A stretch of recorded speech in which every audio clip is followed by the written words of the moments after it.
Valley Club is null. The creator of the symbiotes confirmed it's coming soon to Marvel Strike Force. What improvements are on the way for the new player experience, and how significant are the changes to War and Crucible rewards? We're discussing these things and the rest of the Easter eggs from the dev interview from Friday. And if you're ready for that Valley Club, then you know what to do. Find that like button and let's go smash it. And welcome back to the Valley Flying channel. I am Valley Flying. I hope you're having a great day. In this video, we're discussing all of the bombshells, the Easter eggs from the recent dev interview, and we're discussing the changes to the Crucible and War rewards. But before we get into all that, if this is your first time here on the channel, hit that subscribe button for more great Marvel Strike Force content. At least 5 Marvel Strike Force videos per week on the channel. Usually there's more. We have gameplay videos, question and answer videos, news videos, everything you'll be experiencing in Marvel Strike Force. Let's jump right into these updated rewards, starting with these rewards for Alliance War.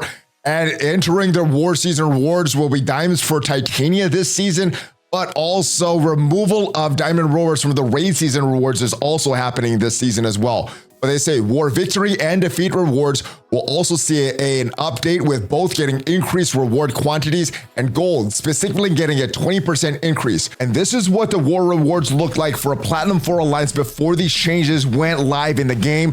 This is what the rewards look like for a Platinum 4 Alliance right now. And you see there's a significant increase to the victory rewards. The defeat rewards look very, very similar. Pretty much everything is similar. Little slight increase to gold, but the victory rewards for gold went up pretty high.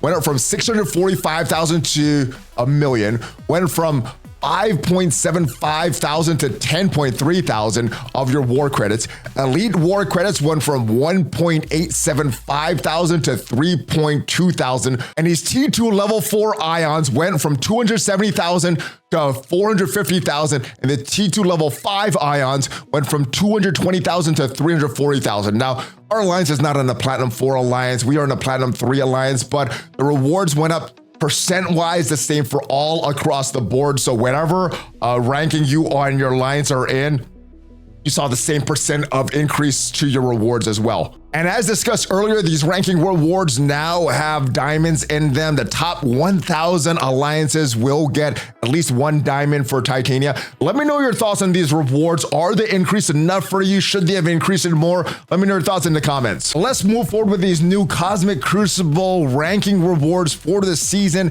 And these are pretty weak compared to what we had in the past. But what the devs did say is that this is going to be a shortened season. As you see right there now, 46 days left in the season. And they said that season 6, season 7 will be shorter than the previous season. And that is their justification for these shortened rewards. And one of the questions that Benny asked in the Envoy chat is, well, when they extend these, we don't get more rewards. So what are they going to do with that? Hopefully we get an answer on this soon. But let's move forward with the moment that you've been waiting for, the Easter eggs from the dev interview Friday. Let's start. This is Ryan Jacobson, the general manager of Marvel Strike Force. A lot of people picked up on a little Easter egg we put in one of our recent splash screens, but they actually picked up on the wrong part of the Easter egg, which was interesting to me.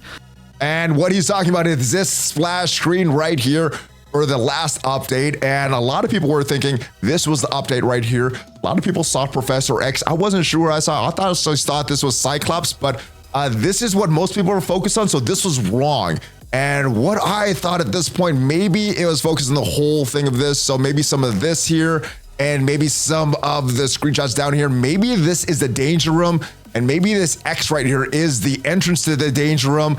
Let me know if that is what you see, or am I still missing something else from this Easter egg? And another slight Easter eggs. In the past, we've talked about future-proof characters that are going to still retain their value over time. Well, Captain America has had many reworks, and game designer Byron Melsack says this about Captain America and his value in Marvel Strike Force. You love Captain America and you've invested a lot in him, you will always get value out of him. He says always get value out of Captain America. Now, I think he's talking in general terms, but just the evidence that they have reworked Captain America significantly, been on many different teams. I think this is a safe character that is pretty much future-proof because of all the reworks that he's had in the past and all the reworks that he's probably going to get in the future as well. And for me, the biggest little Easter egg was this one right here from General Manager Ryan Jacobson. There's a symbiote behind you. I'll just kind of, leave it at that. Just randomly mentioned out of the blue, and yes, what came to my mind is Null. Are there any other symbiotes that you think this may be that he's referring to?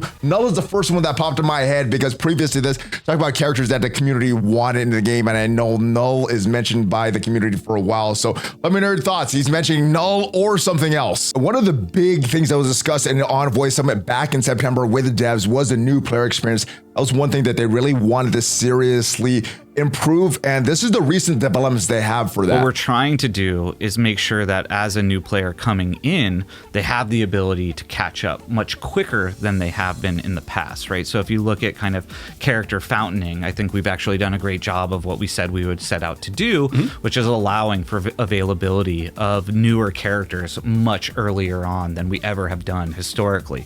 Yeah, and I think they've done a pretty good job of that. We are getting character shards a lot sooner, and a lot of that is due to the introduction of diamonds. It did increase a lot of the red stars that we were to get before the diamonds, but they did not consider the yellow stars, the gold stars for our characters. So we gave them our feedback, and this was the response. For most new characters, availability of their shards will increase 4 months after their initial release, and I think they've done a pretty good job of sticking to that commitment. Most characters are farmable a lot sooner than they had in the past. What they also said in a subsequent call with the envoys discussing specifically the new player experience, they also talked about these solutions for these scourges. They called it a band-aid. They said about every 6 to 8 months these would be updated. So these scourges here with these older teams, the Web Warriors and Dark Hunters previously only were available for Morgan Le Fay.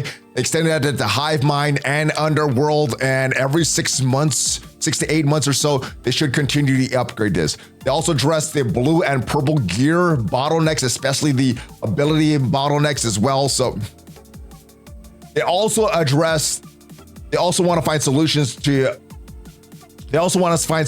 for purple, and they also want to find solutions for blue and purple gear, the bottlenecks, and the blue and purple ability mats gear, because no way should a new player have any trouble with that nowadays with all these extra tiers. So that is one thing that they're working towards. And last but not least, probably the most important part of that call was something called tokens. And this is something that should hopefully help that new player experience. They're going to get a character to a predetermined level or a predetermined gear level or have certain abilities equipped on them. And hopefully this should start to alleviate some of the gold and training mat bottlenecks or some of the gear bottlenecks that newer players are facing or even older players are facing. And hopefully this could bring a lot of solutions for that. And the way to get these, they talked about rewards from offers or milestones, or even in permanent new player events. So I think the tokens will be a good addition when they finally come to the game. I think there's also a lot of exciting things that we're going to be doing for 6-year anniversary, as well as we have some big beats coming out this year that I think hopefully for some of those players who may have felt the game was stale or stagnant will come back and go, wow, this is really exciting. I'm glad I came back to Marvel Strike Force. And last year's anniversary, we got a lot of generous rewards here. Here's some things that we've gotten in years past. Also, a lot of different events, a lot of things leading up to this, but I think this should be a very, very good celebration. And as far as new content, one of the things I'm looking most forward to is the Siege on Battle World, which is going to last 6 days, and you're going to need to compete with your alliance for these new rewards and new challenges. Here's some of the screenshots that were described, but Ryan goes on to discuss it even further. Battle World, first and foremost, we are really excited about. There's a lot of our resources right now actively working on it. I'm continually seeing what we're developing, and it makes me really excited, as well as moments. I think that's one of the things that I really believe is going to help a lot more of that theory crafting and being able to kind of do and utilize characters that you would want to use that maybe aren't nearly as meta relevant, and bringing some of that back. So let me know your hype level right now for this Siege of Battle World. Obviously, these are all we know about this so far, but I think it's going to be a very fun game mode, working with your alliance, and hopefully these rewards are very, very significant. But one thing that Ryan mentions is these new moments.